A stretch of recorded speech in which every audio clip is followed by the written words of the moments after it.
안녕하세요, 여러분. 굿모닝 행정을 진행하는 여러분의 영디 최영입니다. 자, 54일차 퀸과 로보그의 효과성 평가 모형에 대한 이야기 좀 진행을 해보려고 해요.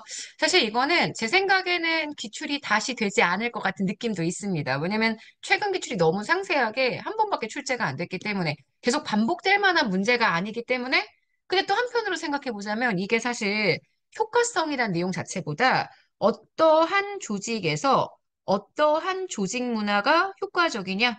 조직마다 조직의 문화가 효과적으로 작동할 수 있는 방안이 분명히 있거든요.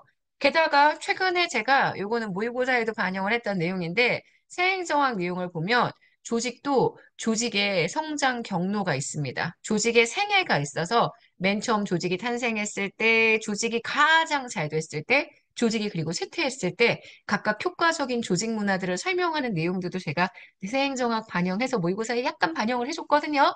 그래서 그렇게 따지면 이 퀸과 로보고도 한번 보실 필요가 있지 않을까라고 생각해서 내용을 봤습니다. 이거는 정말 효과적인 조직 문화예요. 어떤 조직에 어떤 문화가 효과적이냐. 예를 들어서 조직이 외부를 지향할 수도 있고요. 조직 내부의 사람을 중심으로 움직이려고 하기도 합니다. 조직이 외부를 지향한다라는 건 업무, 혹은 조직의 외연, 이런 것들을 지향한다는 거고, 인간 내부는 조직 안에 있는 내부 자원, 인간들, 인적 자원들을 어떻게 하면 잘 관리할 수 있는지. 그러니까 조직의 지향점이 조직의 외부에 있느냐, 조직 내부의 구성원에게 있느냐. 그리고 그 조직이 통제를 중심으로 하고 있는 조직이기 때문에 안정성을 지향하고 있는 조직이냐, 아니면 유연성을 강조하고 있기 때문에 융통성을 지향하는 조직이냐. 그래서 제가 말씀드렸죠. 요 조직, 첫 번째 조직, 합리적 목표 모형이에요. 약간 관료제 같은 조직 이런다고 했죠. 업무를 지향하고 있고요. 통제를 중심으로 하는 조직입니다. 이러한 조직은요, 어떤 문화가 가장 효과적이냐면 생산성을 목표로 계획과 수단을 잘 설정해서 조직의 문화가 합리 문화, 정말 계층적인 조직 문화를 가지고 있었을 때 가장 효과적으로 움직일 수 있다. 요 얘기고요. 그 다음, 조직을 지향하고 있는데 그 조직이 굉장히 유연성, 융통적인 조직입니다. 조직이 만약에 성장하고자 할 때, 그래서 유연성을 수단으로 뭔가 개방 체제에서 새로운 조직 문화를 만들려고 하는 혁신적인 상태가 되었을 때, 이게 이 조직을 가장 효과적으로 만들 수 있는 문화라고 얘기를 했고요. 자, 내부 과정 모형입니다. 기억하시겠지만 이 조직도 마찬가지로 안정성을 중시하는데 이 안정성을 위해 조직 구성원들을 잘 통제하고 감독하면서 정보 관리와 의사소통을 하면서 내부의 자원들을 우리가 통제시켜서 좀 통솔하고 싶어요. 조직의 문화가 내부 과정, 위계 문화여야만 하고요.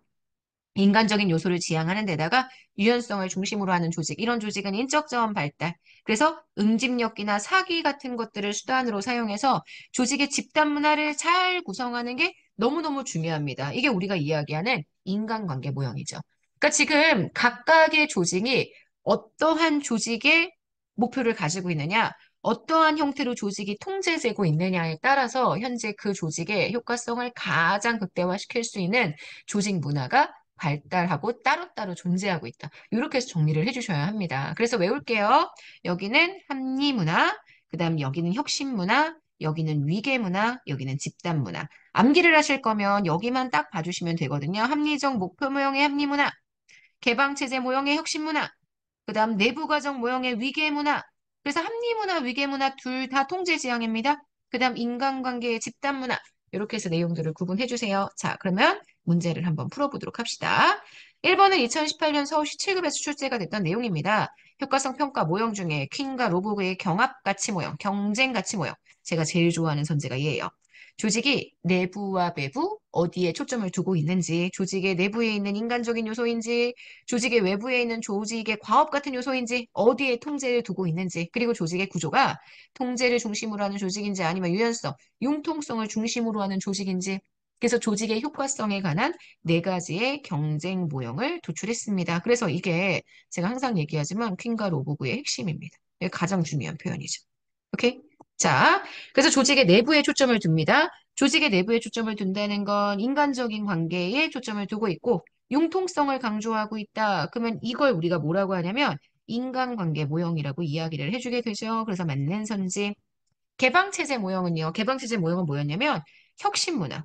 조직의 외부에 초점을 두면서 융통성을 강조했던 모형이고요. 그러니까 머릿속에 내부, 아까하고 똑같아요? 아까 우리가 앞에서 봤던 거 똑같아요? 외부, 내부, 통제, 융통성, 유연성. 그렇게 해서 조직 문화가 나타나면 되는 거야. 조직의 외부에 초점을 두고 있어요. 통제를 강조합니다. 여기는 어떤 조직이냐면 생산성. 그래서 계획이나 목표 같은 거를 설계해줘야 하는 계층적 조직 문화들을 설명했죠. 이게 합리 문화였거든요. 성장이라든지 자원획득 이런 거는요. 개방체제 모형이 가지고 있는 특징. 그래서 목표를 이걸 두면 안 돼요. 교직에서는. 이런 조직에서는 생산성, 이걸 함양하기 위한 목표를 둬야 되겠죠? 그래서 3번 틀렸고요.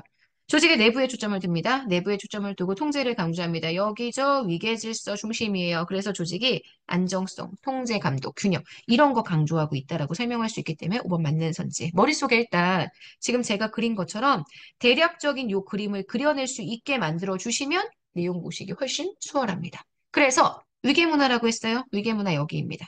제가 이번에는 색깔 표시 딴 걸로 해볼게요. 여러분 여기 형광색으로 이렇게 표시할게요. 여기가 위계문화입니다. 위계문화는요, 응집성을 강조한다라고 이야기를 해주고 있는데 위계문화는요, 응집성을 강조하지 않습니다. 상대적으로 응집성 강조하는 건 어디냐면 바로 여기예요. 여기가 응집성 강조. 바로 우리가 여기 설명할 때 인간관계 모형으로 이야기했던 부분이다. 이렇게 이야기할 수 있죠. 자, 그래서 지금 보시는 위계적인 문화, 응집성 강조는 틀렸어요. 혁신지향 문화는 어디예요? 혁신지향은 빨간색, 여기가 혁신지향입니다. 창의성 강조하고요. 과업지향 문화는 여기입니다. 그리고 관계지향 문화는 여기입니다. 자, 그래서 과업지향 문화는 생산성, 관계지향 문화는 사기유지, 혁신지향 문화는 창의성 강조, 요거 다 정리가 되죠? 자, 그래서 문제의 정답되는 건 1번. 그러니까 여기서 기본적으로 설명하는 조직 문화의 유형들만 잘 정리해 주시면 되는데 이걸 정리하시려면 외부와 내부, 통제와 유연성이라고 이야기하는 이 경쟁하고 있는 가치 자체에 대한 이해가 반드시 진행이 되어야 합니다. 자, 문제의 정답은 그래서 1번이야. 자, 여기까지 보시면 퀸과 로보고 내용들은 정리를 했습니다. 기억할게요. 외부, 내부, 통제, 유연성. 그래서 여기가 과업지향, 여기가 위계지향이에요. 위계문화. 그 다음 여기가 혁신지향, 그 다음 여기가 관계지향. 이렇게 해서 네 가지 기억해 주셔야 한다는 거 꼭꼭꼭 정리해 주세요. 오케이? 자, 오늘 다 외운다고 생각하시고 마무리합시다. 자, 여기까지 해서 퀸과 로보고는 마무리하도록 하겠습니다. 여러분, 오늘 하루 정말 여러분 거고요. 우린 내일 아침에 또 만날게요. 여러분, 안녕.